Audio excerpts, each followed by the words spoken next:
तर नमस्कार मित्रांनो, ही बघा ही आपली शेती आहे आणि सध्या आता आपण ही शेतीमध्ये उभा आहोत आणि हे सध्या इथं आहेत हे कांद्याचं रोप आहे, कांद्याचं रोप. आणि आता हे थोडंसं उन्हानं थोडंसं हे आलेलं आहे. तर आपण पाणी लावणार आहोत. तर ते बघा आता आपण पाणी भरूया. बघा हे आहेत स्प्रिंकलर.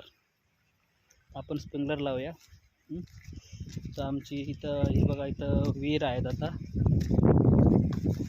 हे आमचं सोलर पंप आहे, सोलर आहे आमचं, सोलर आहेत.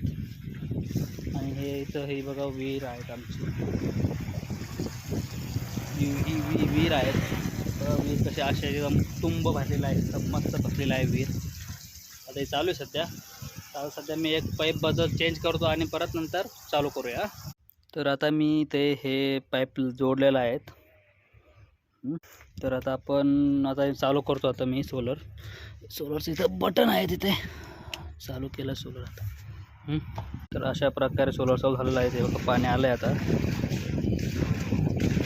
आता हे पाणी इकडे आपल्या स्प्रिंकलर पण जाणार आहे आणि स्प्रिंकलर चालू होणार. आता बघा तुम्ही, हे बघा तुम्ही कसं स्प्रिंकलर चालू होतं आहे आता हळूहळू. पाण्याचं जसं दाब येईल तसं त्याचं स्प्रिंकलरला जास्त प्रेशर वाढणार आहे.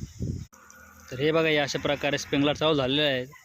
आणि आता हे आपलं हे जे कांद्याचं रोप आहे ते आता आपण ओलं करणार आहेत. म्हणजे सुकलेलं थोडंसं ते ओलं होऊन जाईल कांद्याचं रोप. चला, लाईक करा, धन्यवाद, सबस्क्राईब करा.